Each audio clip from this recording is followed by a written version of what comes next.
Nairobi, Kiambu, Banana, Wangige hadi Limuru.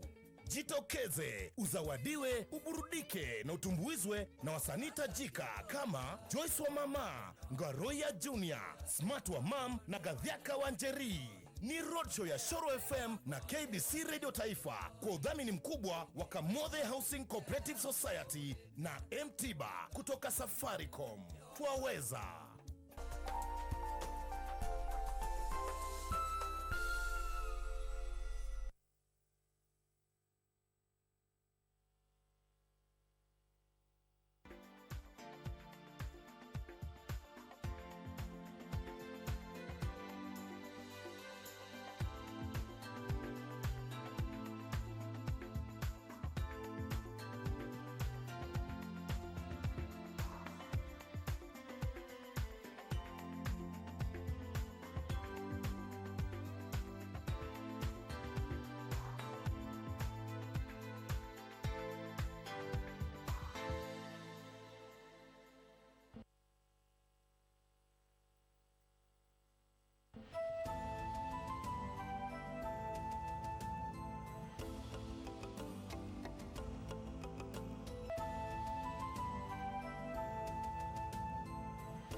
It's the 27th of April and rains continue to wreak havoc in most parts of the country as the Meteorological Department urges Kenyans to remain cautious during this rainy season. And indeed, it's Friday. You know what that means? Ordinarily, we sing to the beat, even dance to the beat, even right here on, already in our studios on News Hour. But tonight, we do things differently. Put away your dancing shoes and instead get a paper and a pen. We've got some schooling that will be given to us by Liz Lenjo. She is an intellectual property lawyer and will be telling us what we need to know, especially for artists, for creatives, for people who have intellectual property that they need to ensure does not get them in trouble. And of course, you need to keep it right here to understand all that. And especially at such an era when most of us are social media users, what to do, what to avoid, just to ensure you're not on the wrong side of the law. These and so much more on Channel 1 Weekend. But first, the highlights.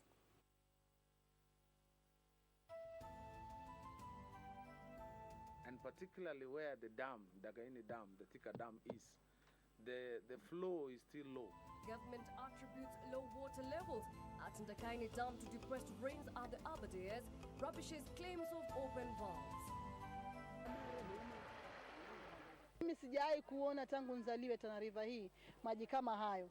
Manzake haya naona yamekaribia El Nino. Kenya Meteorological Department warns coastal region to experience heavy rains this weekend as government dispatches chopper to evacuate flood victims in Kilifi. And let there be light. Kenya Power drafts new tariff law aimed at reducing the cost of power.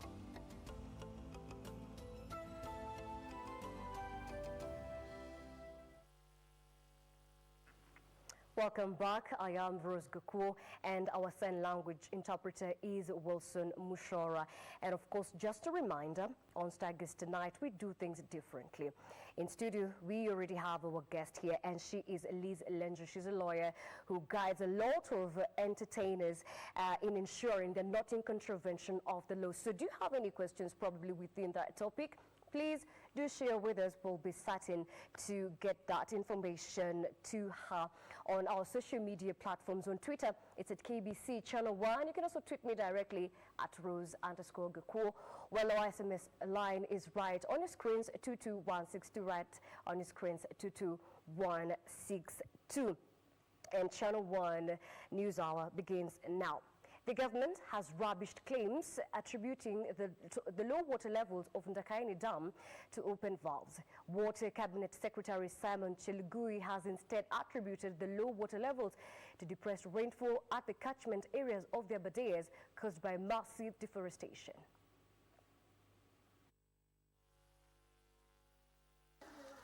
Nairobi residents should brace for tough times ahead as the government says the ongoing water rationing might continue for the next few months due to low water levels at Ndakaini Dam. The dam, which received its water from the Aberdares, has been recording low levels, with some critics blaming the predicament on open outlets at the dam. However, Water CS Simon Chelugui has dismissed the claims. There is no evidence of any earth movement near the dam that could cause the cracks, as the monitoring equipment at the dam does not indicate any abnormal shift or movement of the dam. Chelugui, however, says Sasuma and Ruiru dams are fully operational and will serve Nairobi residents as the country waits for the water levels in Ndakaini to improve. Most of the waters in the Seven Forks is coming from Mount Kenya area, and we are dealing with Aberdare area. So on this other side, and particularly where the dam, Ndakaini Dam, the Thika Dam is, the flow is still low. Nairobi needs a total of 770 million cubic meters of water a day, but Nairobi Water only manages to supply about 520 million cubic meters, with a deficit of 250 million cubic meters. The CS says the completion of the Northern Collector Tunnel will see an additional 140 million cubic meters injected. Tukimaliza kazi ya Northern Collector Tunnel, tukimaliza Gikoro Treatment Works, tukimaliza Karimenu, na ile mpango ingine ya Maragwa, tutapunguza ukosefu wa maji chini ya miaka miwili. The government has in the meantime confirmed that 40 boreholes have been dug in the last 1 year, while urging Nairobi residents to harvest rainwater. Reporting for Channel 1 Weekend, I'm Ron Cliff. OD. The Kenya Meteorological Department is warning the coastal region will receive high rainfall this weekend that could result in flooding in low-lying areas near the coastline and other water repositories. The advisory comes as the government dispatched military and police choppers in Kilifi County to evacuate families who were stranded after several villages were submerged owing to heavy rains. Barely hours after the government dispatched military and police choppers to evacuate victims of flooding in Kilifi County, the weatherman is warning they are not out of the woods yet. The coastal region will receive enhanced rainfall in the next 5 days, starting Saturday. Virtually all the counties, namely Lamu, Kilifi, Taita Taveta, Mombasa, and Kwale, will be affected. They are advising residents to be on the lookout for possible flash floods. Further, they have been advised to avoid driving, wading, or walking through any fast-moving waters. Heavy rains offshore are expected to result in storm surges along the coastal line. Hence, fishermen and marine industry personnel are urged to be on high alert. The advisory coming even as Kilifi and Tana River counties bore the brunt of the floods. Military and police choppers were on the scene to evacuate affected families. Na nataka pia nipongeze idara ya polisi, manake pia nao wametoa chopa hivi asubuhi, imeenda kule. Nimezungumza na Generali Mwatete, pia naye ametoa helikopta ya KDF ili kasaidie hali kule sehemu ya Malindi na Magarini. Mimi sijawahi kuona tangu nzaliwe Tana River hii maji kama hayo. Manake haya naona yamekaribia El Nino, yale ya El Nino. Yamezamisha mashamba, yamezamisha majumba. Watu wamekuwa hawana mahali pa kukaa. Hili janga lisikuwe ni janga la watu wa Tana River, liwe ni janga la serikali ya Kenya, liwe national disaster. Elsewhere, emotions were high as 4 of the 7 victims of floods who drowned in Kinangop last Saturday were laid to rest in Maraigushu village. The 7 perished after a probox vehicle they were traveling in was swept away by floods along the Maraigushu-Githabai road. and families of 4 people believed to have drowned while crossing River Enziu in Nu, Mwingi East Sub-County, want the government to assist them recover bodies of their loved ones. The 4, a driver of a Toyota Probox and his 3 commuters, were headed for a burial ceremony when their vehicle was swept away by raging waters as they tried to cross River Enziu.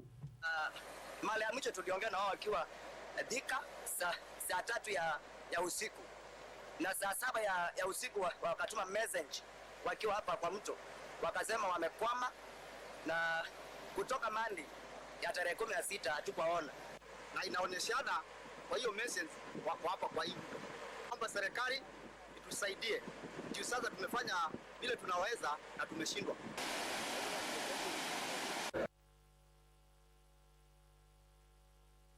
The African continent has been challenged to put in place policies to ensure universal education for all is realized. President Uhuru Kenyatta cautioned progress towards universal education has stalled owing to poor implementation of policies. He urged countries to shift focus towards improved education systems that will keep more children in school and transform the continent. He was speaking at the closing ceremony of the Pan-African High-Level Conference on Education.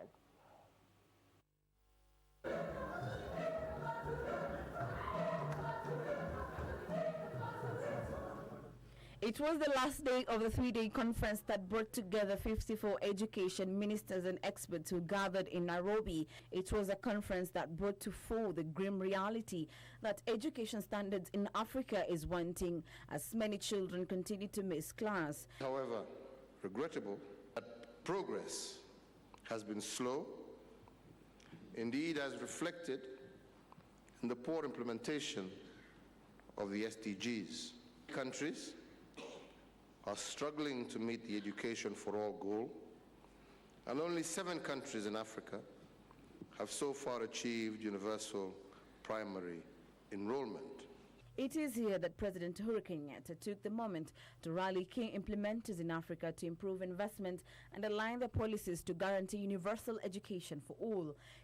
As a first step, we must therefore ensure that Africa has the answer to the question why almost half our children are out of school. What remains is to implement then these solutions and to also forge partnerships with each other and with our friends like UNESCO. He challenged the African continent to tailor the education system to realize Sustainable Development Goal number 4. The education systems must provide solutions to the many problems in the continent. This may not happen if Africa continues to host the largest number of children out of school globally. Present Education Cabinet Secretary Amina Mohammed said the outcome of the conference is expected to offer recommendation for adoption and significantly contribute toward the advancement of Agenda 2063 and achievement of the African Union vision of the Africa we want. We had the 2 days of technical meetings. The technical meeting has come up with a draft Nairobi Declaration, which we are going to actually look at for consideration, for approval by the ministers this afternoon, after which we will adopt it. It's need for us to move with UNESCO, speak on the SDG goal, align it with the CESA, for us to be able to make it implementable at member states so that we can speak education, whether from early childhood to basic education to primary education. Professor Sarah Anyang Abu, the AU Commissioner for Human Resources, Science and Technology, urged African nations to invest more in science technology. The conference brought together education ministers from 54 African nations, United Nations and AU agencies, among other education stakeholders. Linus Moshugadi for Channel 1 News. The judiciary has released its annual scorecard, which reveals 60% of court cases fail to be concluded in time owing to adjournments. And the report absenteeism by either party, advocates who skipped court and the courts not sitting was largely blamed for the backlog of cases. Here now is the report. In the report, it was revealed expeditious dispensing of justice remained a challenge owing to adjournment of cases. The major reasons for adjournment were cited as parties not present, parties not ready, court not sitting, advocates not present, and advocates not ready, which accounted for over 60% of the postponements. Other challenges were cited as an understaffed workforce and insufficient infrastructure. The performance indicators in compiling the report were pegged on, among others, backlog reduction, case clearance rate, determination of civic and criminal cases within 360 days, and judicial officer productivity. According to Court of Appeal Judge and Chairperson of the committee, Lady Justice Agnes Murgo, the evaluation report further recognizes the top performing courts in each category, awarding them with certificates of recognition of their continued efforts towards achieving excellence. Machakos High Court was named the best performing court in the country after it cleared over 500 cases during the period 2016-2017.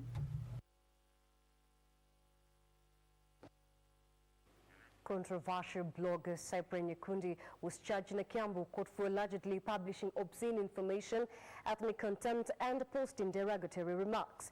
He was released on a 1 million shilling cash bail. More details on the scales of justice. The controversial blogger was arraigned in a Kiambu court a week after he was arrested. Nyakundi is accused of publishing derogatory remarks against Kenya Power Managing Director Ken Tarus, who is allegedly accused of having fake academic papers and looting from the public coffers. He is also facing charges of publishing obscene information against Kenya Governor Anne Waiguru and Nairobi Governor Mike Mbuvi Sonko in his postings on social media, contrary to the Kenya Information and Communication Act. He denied the accusations and was released on a 1 million cash bail, all 2 million shillings bond. For the other charges, he was freed on a 100,000 cash bail. Nairobi Governor Mike Sonko and Kenya Governor have been listed as witnesses and are expected to testify.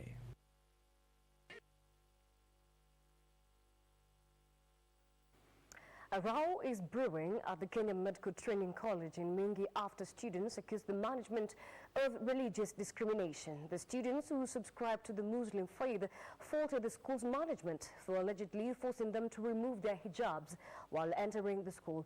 They now want the government to intervene in the matter. More details in the county briefs. According to the students, the problem began 2 months ago after a new deputy principal was posted to the school branch in Kitui County.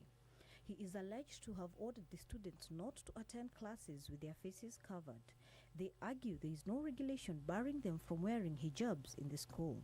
They are now calling on the KMTC board to intervene. Deputy principal alikuja ni new. Tangu akuja sijui anatutakia nini. Anasema hii si part of school uniform. Anasema mvae veil and this is the veil. And kwa school rules and regulation hakuna size zenye wamesema. Sasa anasema mjifunike mpaka hapa tu kwa head. Officially the rules and regulation there is no such thing. There is no measurement. That since Monday most of us have not been attending the classes just because we are putting on hijab. Elsewhere, police in West Pokot County have recovered rosewood timber estimated at a cost of 6 million shillings. The officers are reported to have recovered the timber that was hidden in a bush along the Sinachep-Konisho road. What you are seeing here is some 407 pieces of rosewood that we have trapped them elsewhere within this county. Meanwhile, residents of Githuri and Kambira in Murang'a County were left stranded after the only bridge connecting them to the next town was washed away. The bridge was rendered impassable after a nearby river burst its banks due to the heavy rains. Tumeelezea the relevant authorities na wako aware na hii situation itakuwa resolved very soon. Lenye nataka kuomba wananchi na raia wa Gikindu tusijaribu kuhatarisha maisha yetu kwa kupita kwa hii mto kwa sababu ni hatari sana. Hapa kama gari inaweza kubebwa, sisi ni nani tusibebwe?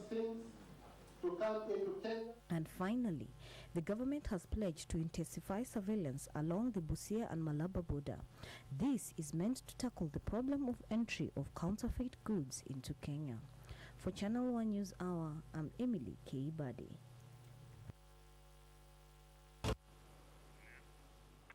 And well, that county news roundup brings us to the very fast break, after which we also have one segment. This is Tigers. And remember tonight, if you have any questions pertaining to legal requisitions, if you're in the entertainment industry, kindly do share that with us. We have an expert in studio. Liz Lenger will be certain to be answering all that. So kindly text us or social media platforms. On Twitter, it's at KBC Channel 1. Tweet me directly at Rose_Gakur. Well, our SMS line is 22162. Begin with where you are viewing us from. Breakfast.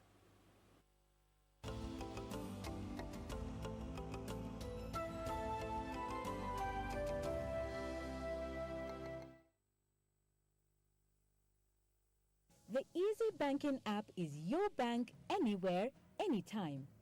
Everything you do at the bank is on Easy Banking app. You can use the app to send money, pay bills, buy and pay for goods and services, access easy loans, check the status of your account, save for future goals, and so much more. And now you can enjoy an even better banking experience with a just updated Easy Banking app. Loaded with a great suite of powerful features, so you're always in control of your banking lifestyle wherever you are. Download the Easy Banking app from Google Play Store or App Store and link your Equity Bank account. If you do not have an Equity Bank account, open one hapo from the app. Easy Banking. Experience convenience in life. Je, waweza fanya nini kwa dakika 4? Na mega dola. Unaweza piga chef? Na mega dola. Kila kitu ni mega. Waweza pika ugali? Na mega dola. Pesa hapa ni mega. Na mega. Labda waweza fua nguo? Ni mega. Na mega dola. Ama unaweza tengeneza milioni 30. 4 minutes are enough to win big with Mega Dollar. Just go to Lipa na M-Pesa, select Pay Bill, enter business number 295888, enter account name KBC, deposit 10 shillings or more, enter your PIN and press OK, then choose 10 numbers from 1 to 80 and send to 29588. And you can win up to 30 million shillings every 4 minutes. Deposit, play, and win with Mega Dollar. The big game for big winners.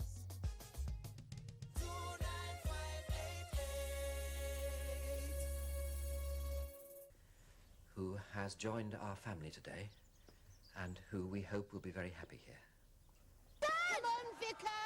Hi. Or perhaps next time.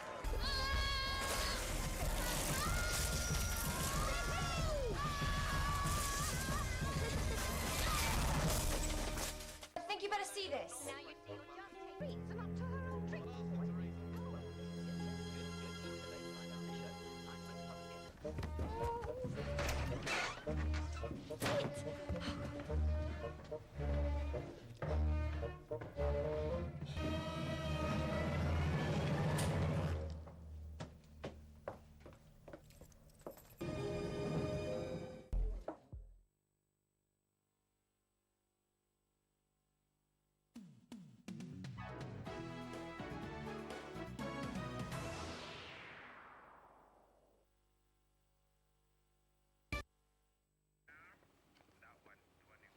Welcome back, and time now for Stargast. And in studio, we have Liz Lenger. And in her own words, she describes herself as one person who is hopelessly in love with fashion and the fashion industry.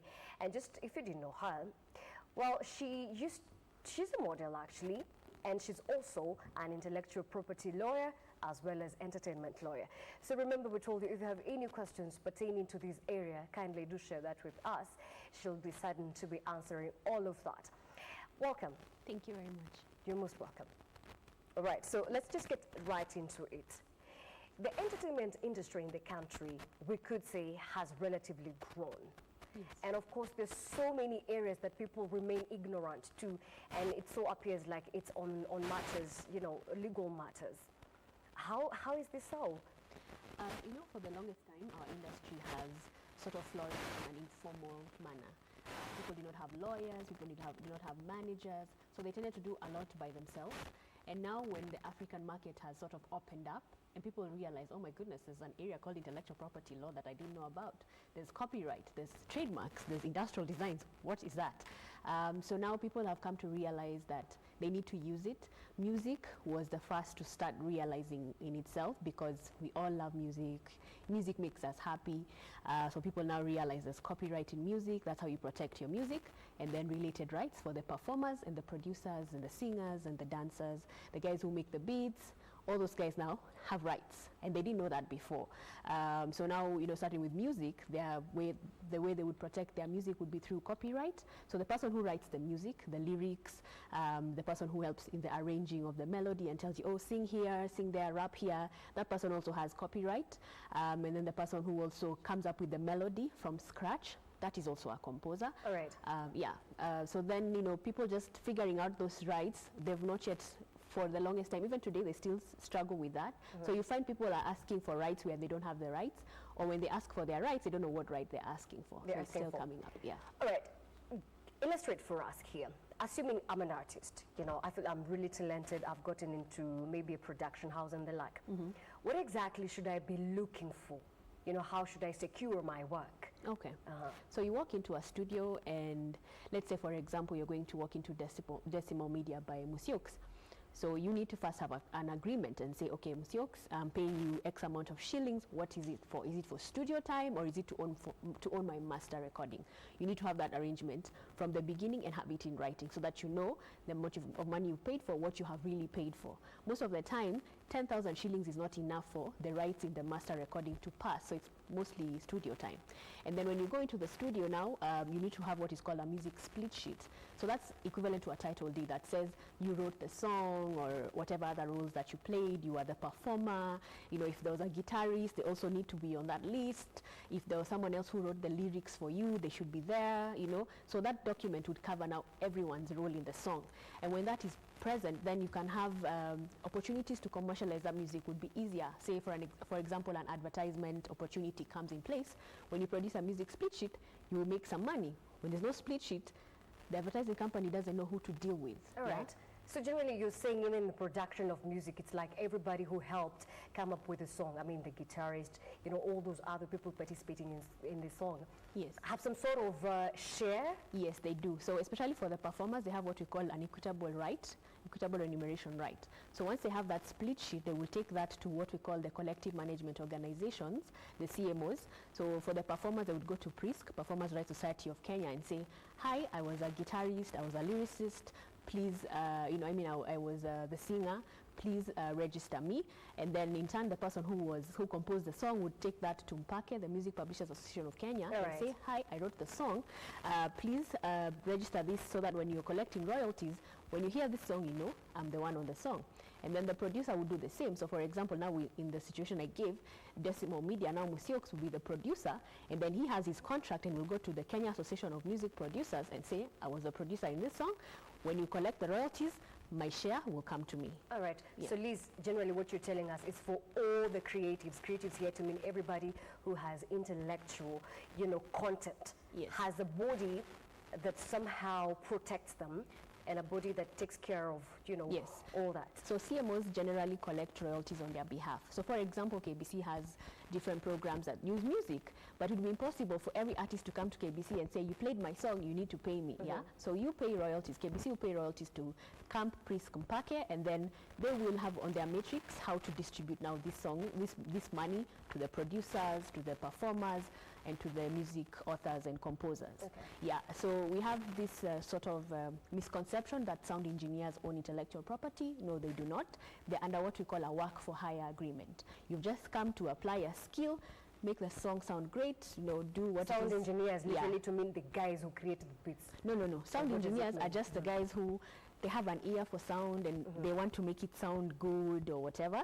Those are the guys now who are not really having intellectual property. But the producer, the person who finances the recording, then has the producer right. That's the producer in our context.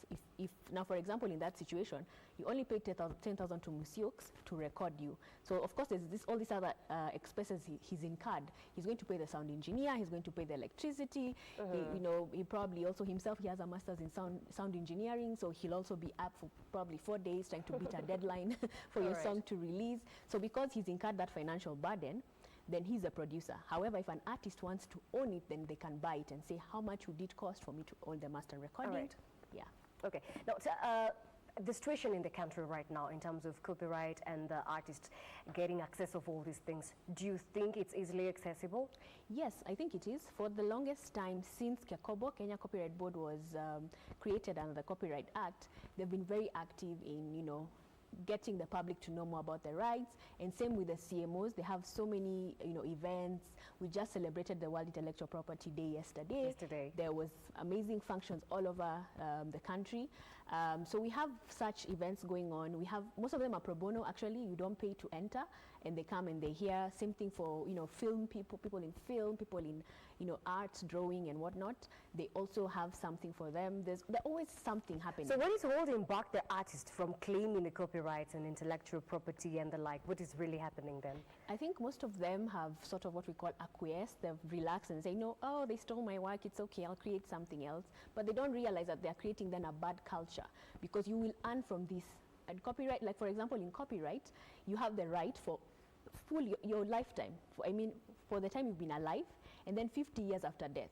So imagine when you just decide, whatever, it's to the detriment. So most of them will be like, oh, I can't afford a lawyer. Oh, it's too much heartache and drama. I'm not about that life. You just spoke about, affording a lawyer, and you're right.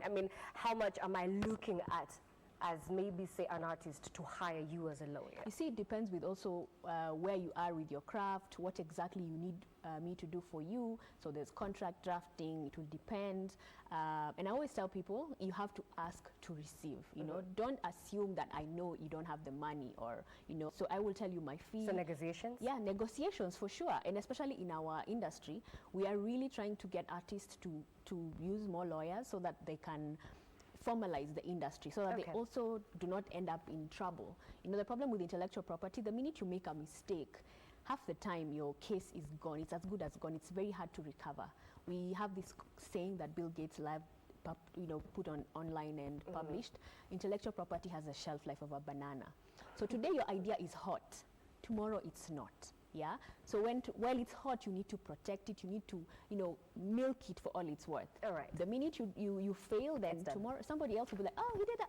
I'll do that, and they copycat and all right. run with it. Still on that topic, of course, you also mentioned it in terms of theft of intellectual property, here to mean music or whatever other ideas that you have. We have seen, and especially currently, there's so many social media users. Maybe I start up a blog, and maybe I'm using somebody's idea, or maybe say I use the music from maybe say an artist from the country, or even say do a cover, alimba hivi, but I think inaweza sound poa nikiimba hivi. Is that theft? What are the consequences? It is. So let me put it like this. I come to your house and you're not home, and I check in and I stay in. You'll call the cops, right? Because I'm in your property. So it's the same thing with the intellectual property. It's proprietary rights. You cannot use anything that belongs to me without my permission. The Copyright Act is very clear. I have the right, when I create something, it is my right to decide how you will use it, when you will use it, the way you will use it. So if you want to do cover songs, you must get a right, a license from the author. Yeah. If you want to use it on your social media platforms, you have to get... Wait, hold up, right there. Social media, especially because it is now very rampant. So assuming I've just decided to put up something, maybe say on Instagram or even on Facebook. So we are right here, or we're having a party, and I have maybe music playing, and maybe I'm giving a demo. If this music is playing in the background, have I stolen the music? Yes, because you see you've already interfered with their reproduction right. It's not yours to take from the beginning, then you've done that. Our artists are yet to really understand that, but when you look at international artists, they've really actualized that. For example, there was a time a young boy used one of Asha's songs on a YouTube with the mom, and it was so cute. But Asha got it taken down because he was like, that's my song. You need to have talked to me first before you put it online. So it's supposed to be, it's the same ethos. If it's a blog, I'm going to use a picture. Talk to the photographer first, then agree and say, oh, I'm a blogger, I don't have money, but this is how I want to use your picture. Can we work together? Have it in writing. Tell me something here.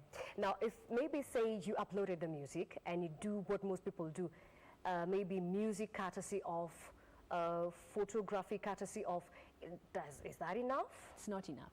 Just giving credit is not enough. You've already interfered with the reproduction right again. So you have to talk to the author or the owner and say, oh, can I use your work? If yes, then have something in writing, even an email, and you're okay to proceed.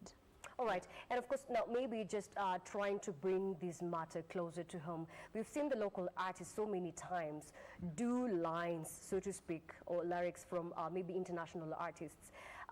What exactly would be the legal consequence to such an artist? So as long as I hear a lyric and I can identify that this song is from Marvin Gaye or I don't know, whichever artist, then I need to clear the rights, yeah? So as long as there's that identification and I can tell that it's not yours, then it's very important that you clear with the owners of the song. You'd go either your people or the artist people go through the publishers. So like the American system, they have what we call publishers, music publishers. They handle their music business. So then they tend to be part of the copyright holder. So I would call maybe Universal Music Publishing and say, you know what, we want to use this song. What do you need from us? Blah, blah, blah. And then they will give you a contract. Right. Yeah. So it's very important that they do that. Okay. I guess we've been lucky that no one has been sued yet, but I do know for a fact that Sauti Sol clears their songs. I know their lawyer, and they've been clearing their songs. So, and they've been trying to get also other artists to realize that. To do the same thing. To do the same, because tomorrow if Asha comes after you, can you afford Asha's net worth?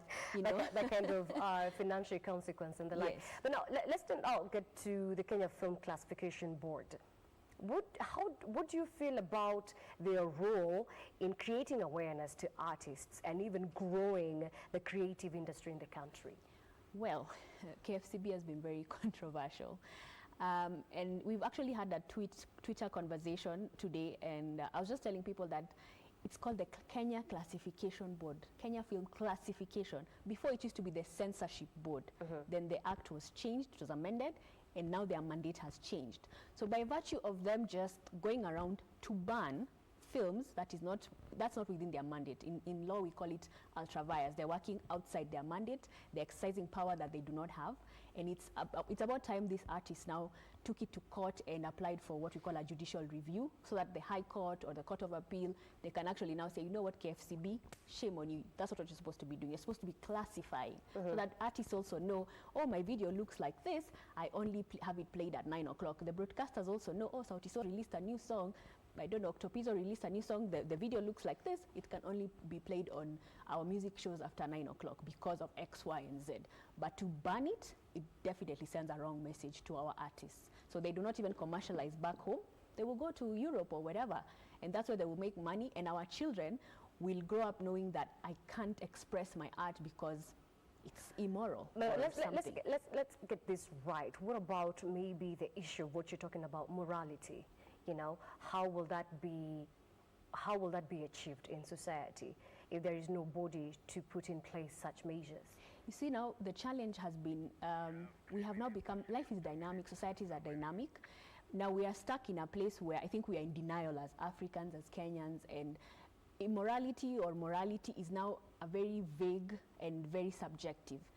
What is moral to you might be different to what is moral from me, because you have grown up in a different setting, I have grown up in a different setting. Someone who studied in the States would be different, and we cannot be blind to the fact that what is going on. I think it's time now we told our children, this is not what you should not be doing, you are underage, because it's already out there, and you can't be with your child every day and police them. Now you just have to teach them to identify what is wrong and right, what is appropriate for their age and what is not. Or else, I mean, it's going to be, we need to just realize that morality is subjective. All right, Lendro, again, you've also been very passionate about a certain bill, by KFCB and Section 3 of 1 that attempts to control online content on advertisements, and where there is also, it would allow the introduction of internet service provider liability. I don't know if, what is your take right now about it? We're trying to figure out what to do with that, but I think it would be best because what would be the best approach is to treat ISPs, the internet service providers, as a pathway, because as you know, Safaricom or as all these other platforms, so much content goes through their channels, so they have no control. Yeah. So the least you can do is what we call there's some safeguards where an ISP provider would now, the obligation would be to be told that there's something, you know, I don't know, infringement or immoral or whatever on their platform, and then they take it down. All but right. to say that, you know, Safaricom or Telcom or all these other, they are responsible for the content on their platforms would be very unfair. All right. And what will that do then? Access to information then will be curtailed, because now they would have to screen every piece of information before you decide to do your research paper. Then it's also in a closed setting. All right, now the last question really, and of course we've seen that part of the bill would actually seek to get a photographer liable if they participated on a non-compliant production. And I want you to answer this probably having in mind of the hashtag Ifikia Wazazi. We've seen some of the photos that went online, and those were the productions of certain, you know, photojournalists and the like. So how exactly would there be a balanced track between developing this sector but ensuring sanity in the same sector? I think it's important for every person who plays a role in a particular setting to be responsible also for what they do. So do not rely on a production company and say, oh, I'm riding on their license, I do whatever they do. You also have a reputation at stake. At the end of the day, what the law says, whoever does the deed is responsible. So then you have to know what parameters in which the law can allow you to sort of operate.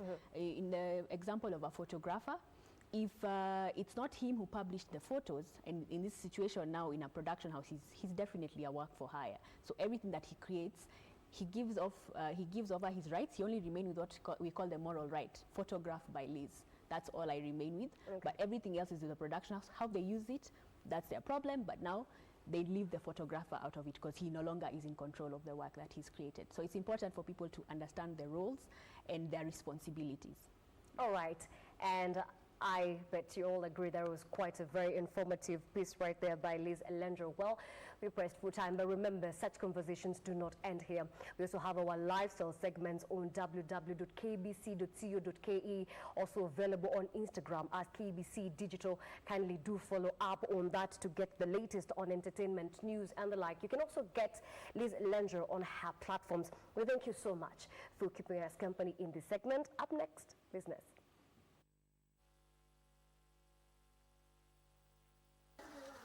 Nairobi resident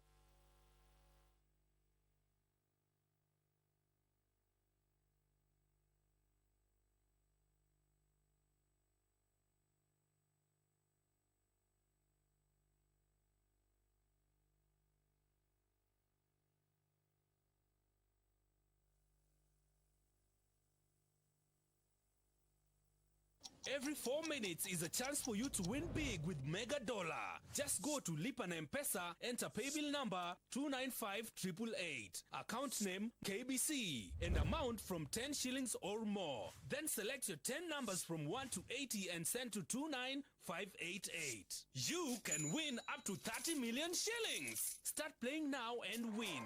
Mega Dollar. Big winners every 4 minutes.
Welcome back. Here's your business. Kenya Power has drafted a new tariff regime which seeks to eliminate some components of the power bill, which the power distributor says will bring down the cost of energy. Energy Cabinet Secretary Charles Kitera says the adjusted power tariffs have been forwarded to the Energy Regulatory Commission for review. The utility entity has also rolled out a new integrated consumer management system that can handle multiple requests.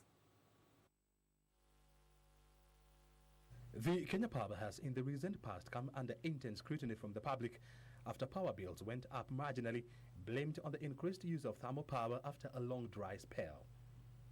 The power distributor has also faced the wrath of Parliament after it failed to supply power tokens for a whole weekend mid this month, which it blamed on the implementation of a new system.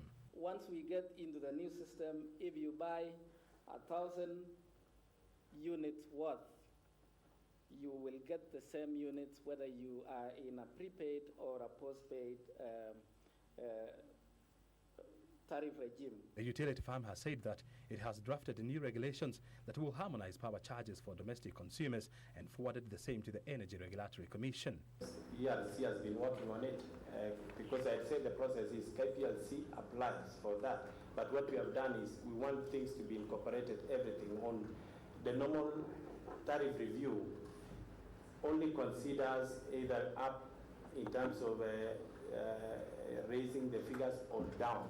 But we want this time around to include whether some of these standing charges can be accumulated all and then have a flat tariff.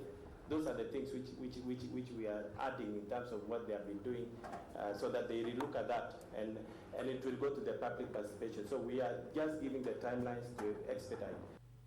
The average monthly cost for domestic consumers of a kilowatt hour comes to around 21 shillings due to various charges. Kenya Power says it will review fixed charge, which caters for the cost of billing or vending prepaid and postpaid tokens. Presently, it is charged at 150 shillings per month. The cost of power has not changed. The only item that is variable is the fuel cost charge.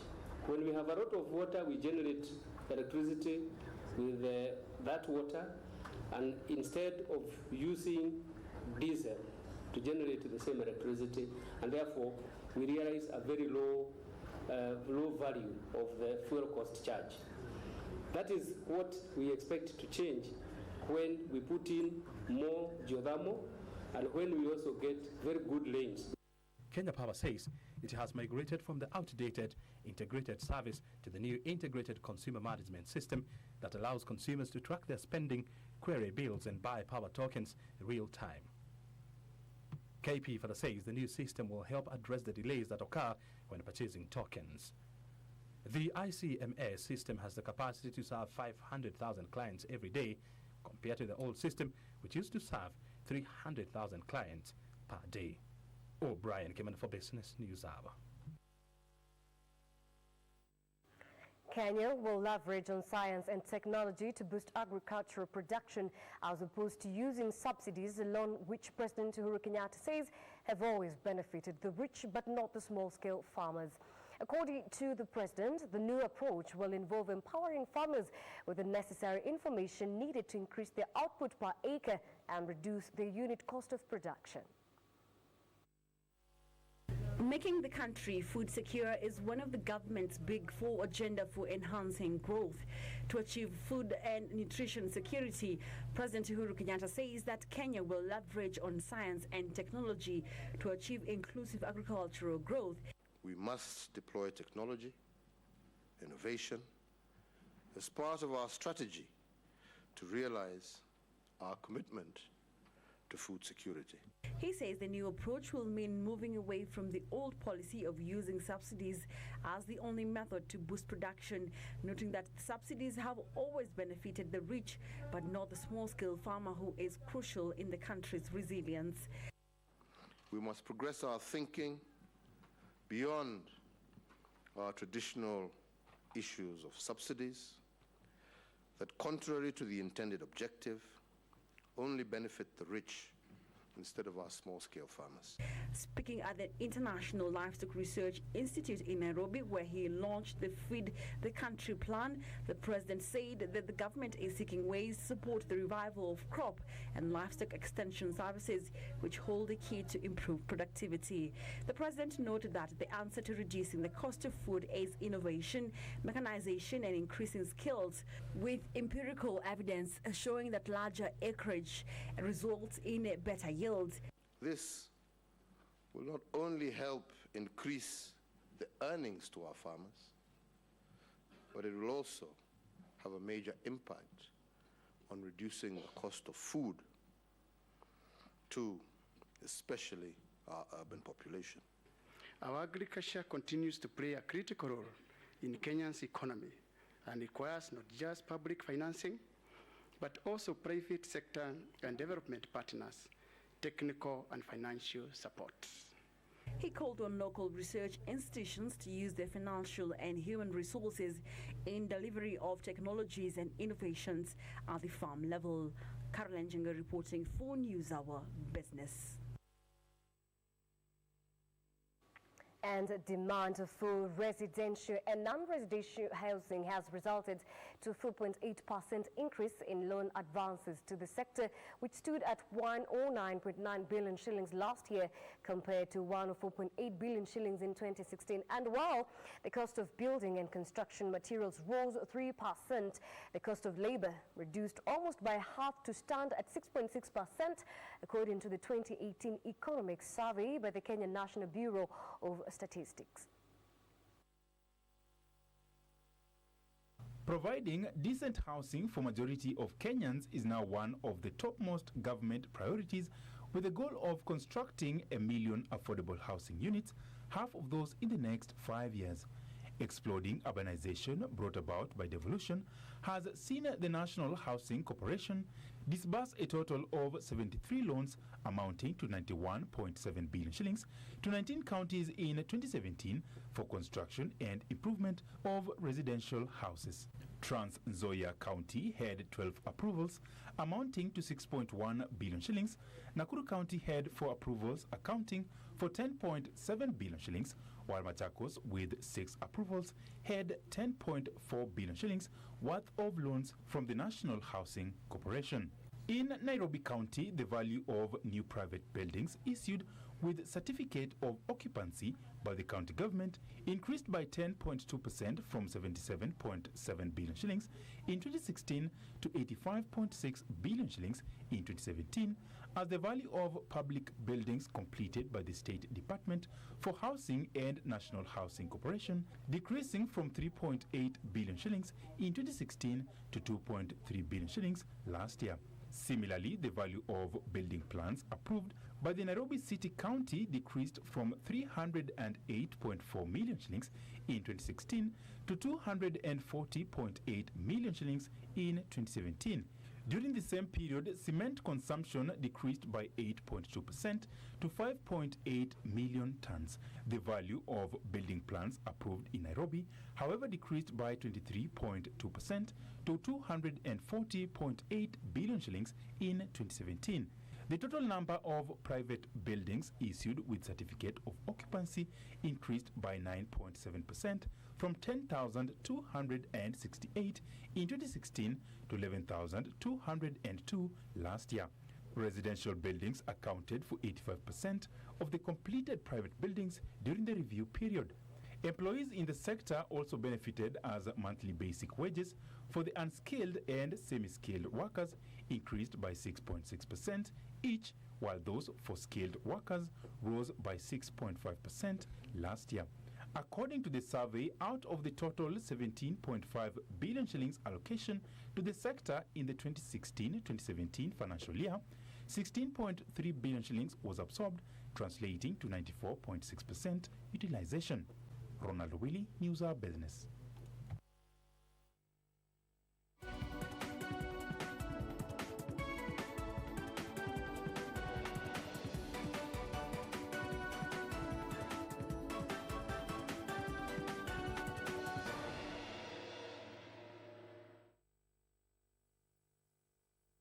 Je, waweza fanya nini kwa dakika 4? Na unaweza piga shift